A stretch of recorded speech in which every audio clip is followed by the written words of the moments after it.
Salut à tous, c'est Tutop. Alors aujourd'hui les amis, l'heure est grave. Je vais vous montrer un secret, ou plutôt un glitch si je puis dire ainsi, concernant les canettes de Red Bull. Alors pour ce faire, j'ai pris une canette de Red Bull standard, classique.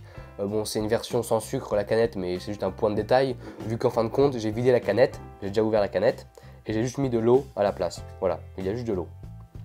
Alors, je ne sais pas si vous aviez remarqué, mais sur les canettes de Red Bull, en haut, l'ouverture, il n'y a pas un trou comme sur les canettes normales, il y a un taureau.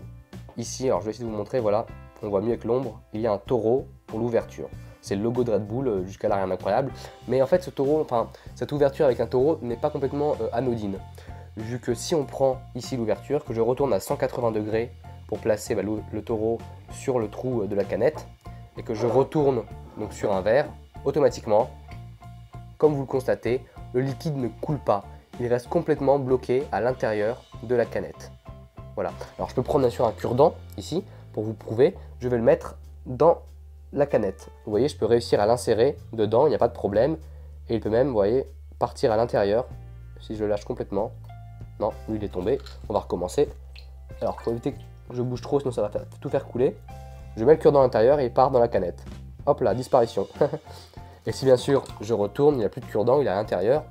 Et si j'ouvre, je remets dans la position de base l'ouverture. À présent, bien sûr, ça coule normalement. Mais si je remets à 180 degrés, l'ouverture, ça s'arrête de couler de façon nette. Alors pour les explications globales, c'est dû à la tension superficielle du liquide, à la capillarité de l'eau qu'il y a à l'intérieur, et notamment du fait, alors c'est pas basé sur le fait qu'il y ait un taureau pour l'ouverture, mais juste en gros que ce logo, le taureau, c'est assez petit comme détail. Enfin, le trou est assez petit. Et comme le trou de base est assez petit, quand on met un truc petit sur un autre truc petit, voilà, comme ceci, et bien automatiquement en fait, il n'y aura pas assez de place pour que l'eau puisse couler. Elle restera bloquée à l'intérieur. Voilà, donc j'espère que cette expérience vous a plu. Si c'est le cas, n'hésitez pas à la partager sur Facebook, Twitter, les réseaux sociaux. Vous pouvez bien sûr appuyer sur le bouton j'aime de la vidéo, ça fait toujours plaisir. Et vous abonner à ma chaîne YouTube pour ne pas louper les prochaines vidéos.